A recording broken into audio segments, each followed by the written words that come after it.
statehood will be restored to Jammu and Kashmir and that its status as a union territory is temporary.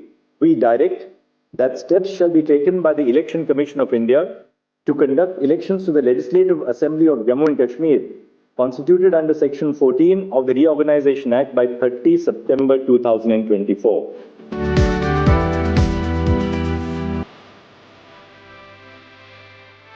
कि अब 370 हिंदुस्तान के constitution का कभी हिस्सा नहीं रहेगी, दुनिया भूल जाएगी कि कभी ये हिस्सा था। Today's judgment is a historic judgment.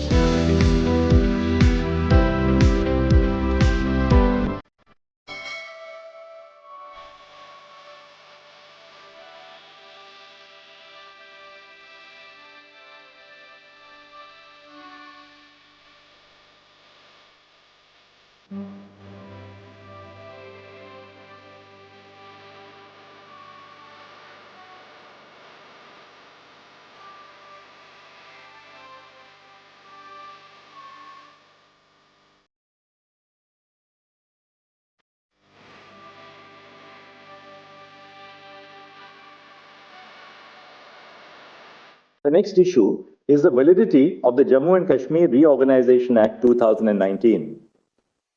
The Solicitor General, appearing for the Union of India, submitted that statehood will be restored to Jammu and Kashmir and that its status as a union territory is temporary. The Solicitor General submitted that the status of the Union Territory of Ladakh will not be affected by the restoration of statehood to Jammu and Kashmir. In view of the submission made by the Solicitor General that statehood would be restored of Jammu and Kashmir, we do not find it necessary to determine whether the reorganization of the state of Jammu and Kashmir into two union territories of Ladakh and Jammu and Kashmir is permissible under Article 3.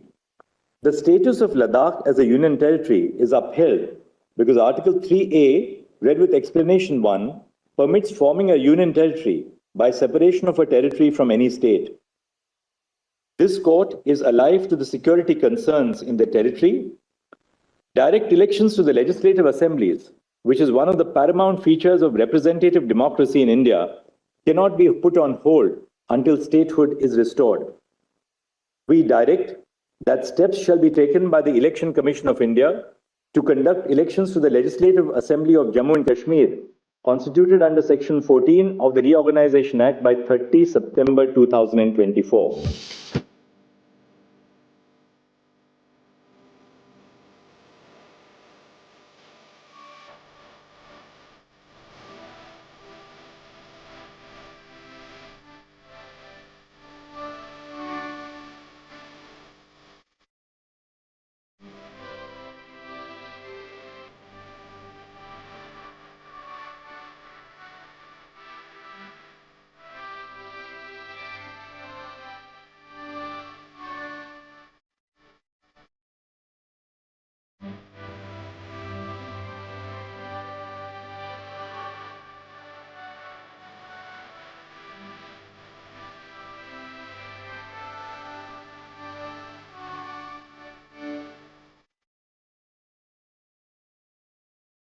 Mister Kapil Sibal, जो मेरी तरह एक senior advocate हैं, जो मैं आज supreme court bar का अध्यक्ष हूं, वो पहले 2002 में अध्यक्ष रहे हैं।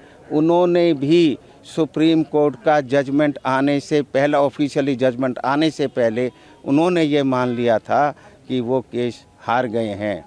तो क्योंकि हम वकील जो होते हैं, जो सीजन्ड एडवोकेट होते हैं, उनको पता होता है कि इस केस में क्या होना है, परंतु कई बार हम जो अपने क्लाइंट को राज़ी करने के लिए, कई बार अपने वोट बैंक को कंसोलिडेट करने के लिए, या हमारे जो फॉरेन में जो आका होते हैं उनको प्लीज़ करने के लिए, उनका कहना मानने के लिए इस तरीके की फ्रिवलेस जो है पिटीशन डालते हैं। परंतु आज ये सारी चीज़ का फैसला हो गया है। वहाँ की जनता को जो गुमराह किया जा रहा था कि हमारा ये जजमेंट जो है 370 उठ जाएगा और फिर से जो भारत के खिलाफ़ आवाज़ उठाने वालों को आवाज़ उठाने का मौका मिलेगा, आज उनको ये मैसेज भारत की जो है हमारी सुप्रीम कोर्ट ने ये दे दिया है कि अब 370 हिंदुस्तान के कॉन्स्टिट्यूशन का कभी हिस्सा नहीं रहेगी। दुनिया भूल जाएगी कि कभी ये हिस्सा था जो 370 भारत के संविधान का।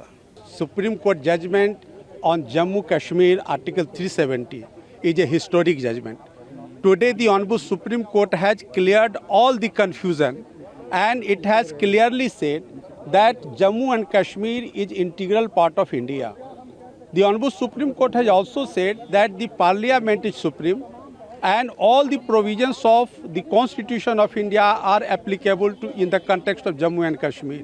So therefore, the Jammu and Kashmir is now integral part and it is the Constitution which has accepted this position under the Constitution. The second thing, that the State Reorganization Act 2019 has also been upheld.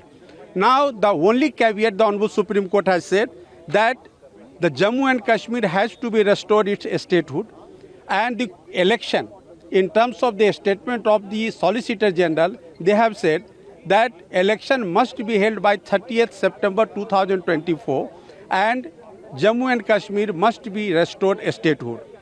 Whereas they have also upheld that Ladakh will remain union territory and there is no illegality, no invalidity so far Ladakh is union territory of the country. The third aspect is that they have said that Constitution and the President has power to issue proclamation and the proclamation issued in 2018 is valid and Constitution Assembly, the Constituent Assembly advice is advisory body, it is not binding on the Parliament, meaning thereby the decision of the Indian Parliament is binding on the Jammu and Kashmir and the Jammu Kashmir government, Jammu Kashmir legislatures. So therefore the today's judgment is a historic judgment and it has proved that our Prime Minister and the Honorable Home Minister, they had very categorically said that the Jammu Kashmir is integral part of India and it was the manifesto of Bharatiya Janata Party as well as that of the Rashtriya Swayam Sevak Sangh since very beginning that Jammu Kashmir is integral part of India.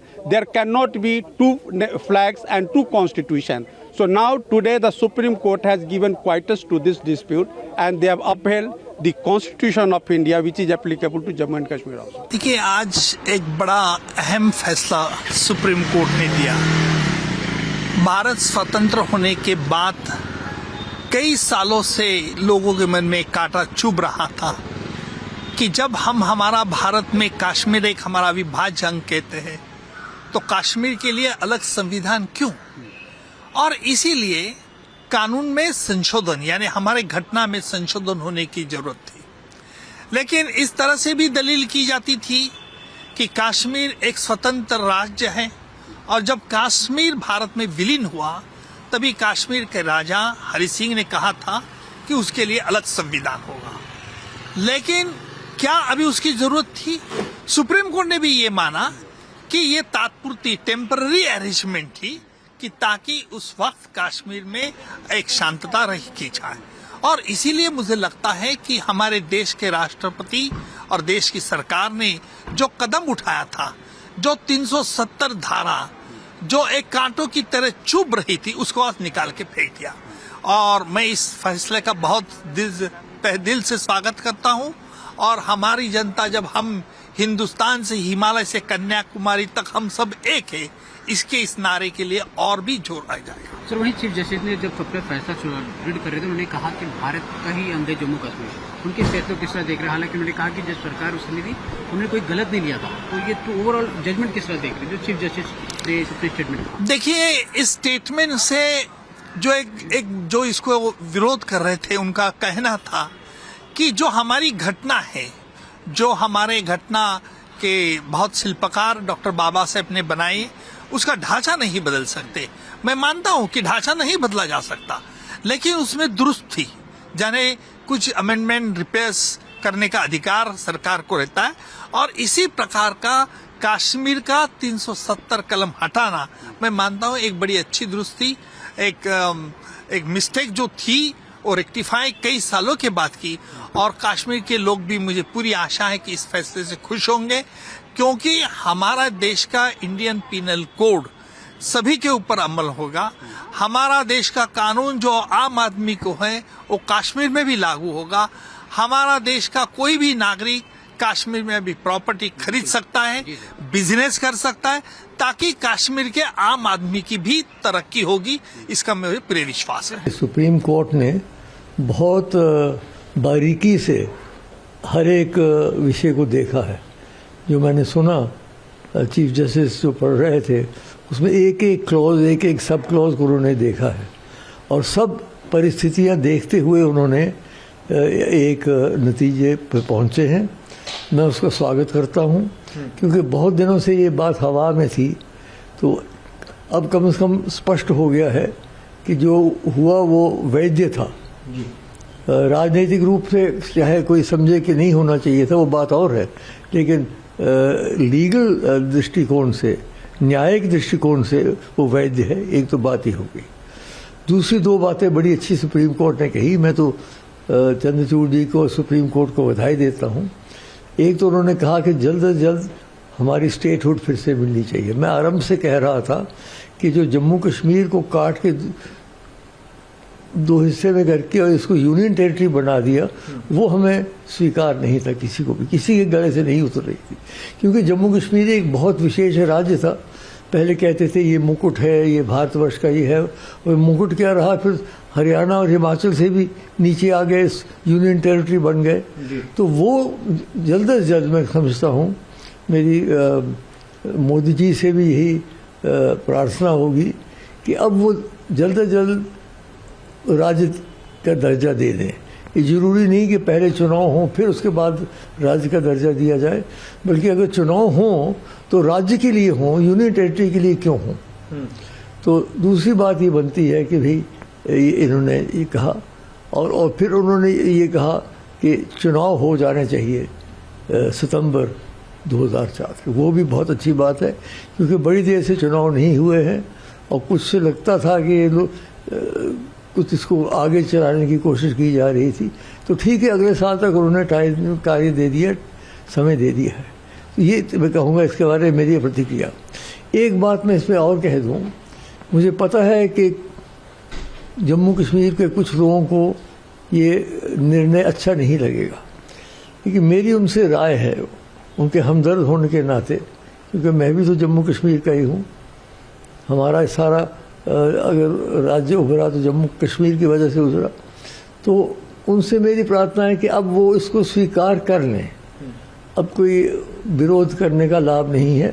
अब वो राजनीति के लिए तैयार हो जाए। जब चुनाव हो तो चुनाव डट के लड़े। भी लगती हैं लोगों को, बुरी भी लगती हैं, तो इसको अब स्वीकार कर लेना चाहिए सबको अच्छे हृदय से, ताकि जो बदमज़गी है, जो एक कड़वाहट हो गई है, वो दूर हो जाए और जम्मू कश्मीर के लोग फिर से हम आहंगी से और खुश असलूबी से, प्रसन्नता से आपस में मिलकर रहें। देखिए, हम यही कहना चाहेंगे दैट जो ऑनरेबल कोर्ट ने कहा है, इन अ वे उन्होंने वैलिडेट किया है जो 5 अगस्त का फैसला था, जो COs थी 272, 273 नाटशल में। तो उसमें उन्होंने इलेक्शन की बात की है कि सितंबर से पहले इलेक्शन हो, एंडिंग सितंबर, और स्टेटहुड एट द अर्लीस्ट बहाल हो। और उसके साथ साथ जस्टिस कोल साहब ने ट्रूथ एंड रिकन्सिलिएशन, जो ह्यूमन राइट्स वायलेशन हुई है, उसके लिए कहा है कि वो उसका गठन हो। और ओवरऑल हमने इससे पहले भी आपसे बात की, हमने यही कहा है कि हम जो ये जम्मू कश्मीर का मामला है, हमारे राइट्स की जो बात है, हमारे अधिकारों की जो बात है, हम उसके लिए फेडरलिज्म में अदरवाइज़ भी गुंजाइश है। अगर आपके पास 370 भी ना होता, फेडरलिज्म में आप ज़्यादा से ज़्यादा राइट्स दे सकते। तो हम यही कह रहे हैं कि हमें इस पे पॉलिटिकल स्ट्रगल करने की ज़रूरत है। इससे पहले भी ऑनरेबल सुप्रीम कोर्ट ने कहा था ये परमानेंट है, उसके बाद बीजेपी वालों ने स्ट्रगल किया, सत्ता में आए, हटा दिया। इसी तरीके से आज सुप्रीम कोर्ट ने जो कहा, हम सुप्रीम कोर्ट का सम्मान करते, लेकिन हमारा अधिकार पॉलिटिकल लेवल पे बरकरार है। हम जाएंगे, माननीय प्रधानमंत्री जी से गुहार लगाएंगे, हम जाएंगे विपक्ष के नेताओं से, पॉलिटिकल पार्टी से, सबसे मिलेंगे, पूरे देश भर के लोगों से मिलेंगे और अपने राइट्स की बात करेंगे। एक आंदोलन की ज़रूरत है, वो आंदोलन हम चलाएंगे।